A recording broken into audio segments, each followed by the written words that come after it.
아까 그 진상조사반을 재구성한다는 얘기는 아까 대답을 드렸고, 그거는 대답을 드렸고, 일단 교권 침해로 인정이 되지 않았습니까? 그래서 교육지원청 교권보호위원회 결정을 저도 존중합니다. 그래서 이제는 상황이 달라진 거죠.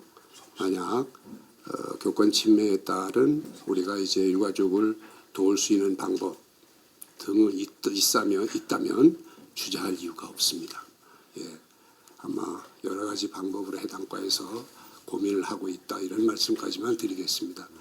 어떻게 아직 결과가 어떻게 나는지, 어떤 방법이 있는지에 대한 보고는 아직 못 받았습니다.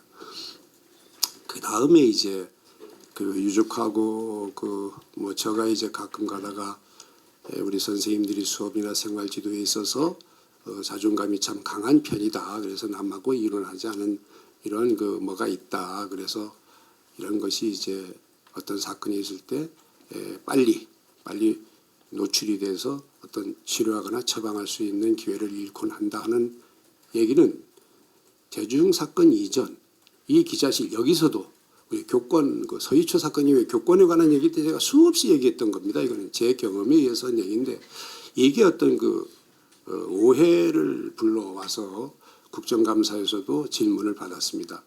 그래도 이제 선생님에 따라서는 그걸 오해할 수도 있지 않느냐, 그런 분 어떡할래 하길래, 그럼요, 그런 분이 계시다면 정중하게 사과드린다.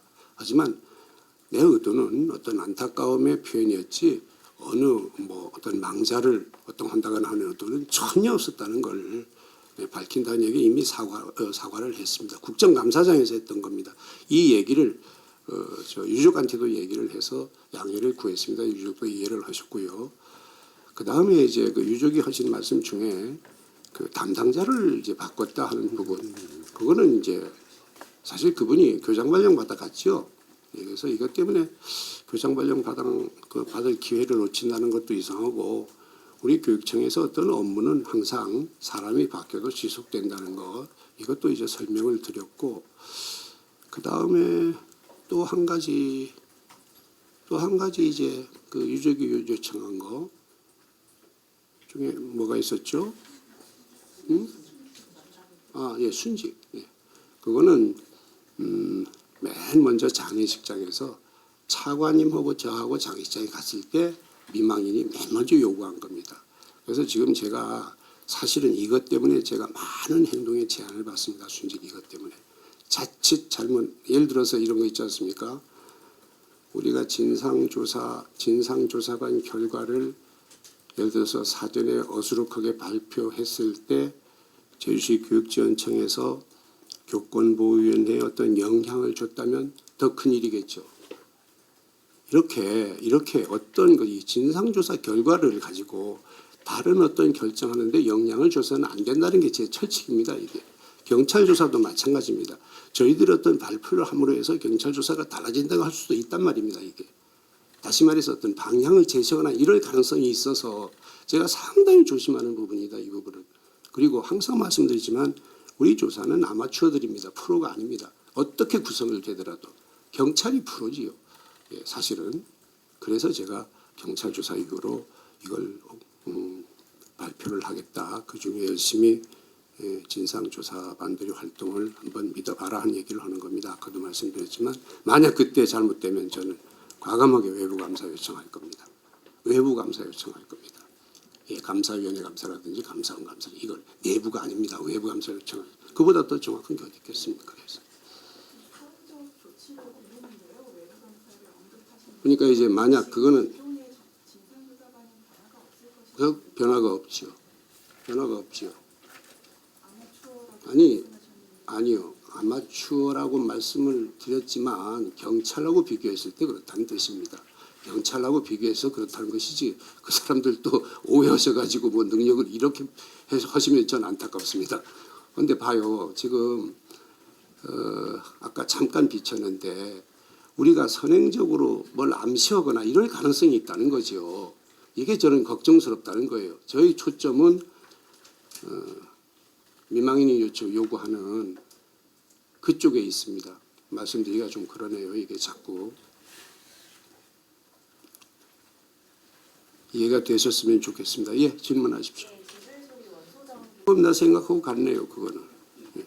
그런데 그 일반적인 제 교직 경험에 대해서 얘기한 건데 제가 뭘 사과했냐면 그럼에도 불구하고 그거에 대해서 불쾌하게 생각하거나 동의하지 않은 선생님들이 계시다는 거예요. 이거는 국정감사 때 의원이 질문한 겁니다. 그래서 제가 그런 분이 계시다면 사과하겠다 이렇게 했던 거예요. 예. 됐죠? 그 문제 제기에 대해서 사실이 아니라고 이렇게 그런 얘기를 하셨고 또 강력한 조치 대응 이런 얘기도 하셨거든요 그때 제 기억하기로는. 어떤 일을 강력한 조치? 아니 그러니까 문제 제기나 이런 부분에 대해서 허위 사실이나 그런 게 있으면 그 허위 사실에 관해서는 이미 지시를 했습니다. 대조를 해서 문제가 있으면 적절한 조치를 취하라 이렇게 했습니다. 그 얘기하고 요건 좀 다른, 지금 얘기는 그거하고 다른 거잖아요. 아니 그때 감사관께서 네. 어쨌든 뭐 학부모 단체나 교원 단체에서 주장하고 있는 거에 대해서 일부 사실이 아닌 부분이 있고 왜곡된 부분이 있다라고 하셔가지고 그때 그 부분에 대해서 위법 조치를 하겠다라는 그런 얘기를 하셨던 것 같은데 그렇지 않습니까? 어떤 조치요? 위법 조치. 네? 예. 운동이요? 예. 아니, 그런 말을 하는 건 이게 이제 계속된다면 이건 아마 의회결이 있던가 뭐 등등 해야 되는 게 아니겠습니까? 그래서 이 사업이 계속되는 방법은 아마 내년 추경으로 가야 될 겁니다. 만약 의회가 이제 요구를 한다면 그렇게 될 겁니다. 그러니까 제가 볼 때는 그렇게 가든가 드림 노트북을 가든가 아니면 다른 방법으로 하든가 계속되긴 해야 될 겁니다. 근데 지금 당장은 어떻든 제 공약 이거는 끝났으니까 당장은 삭감됐다 이렇게 말씀을 드립니다. 정확히 조사를 해서 비교를 해서 다름이 있으면 우리가 뭐 사립학교에 징계를 요구하거나 징계를 권고하거나 할 수 있거든요. 그런 조치를 취하라고 했습니다.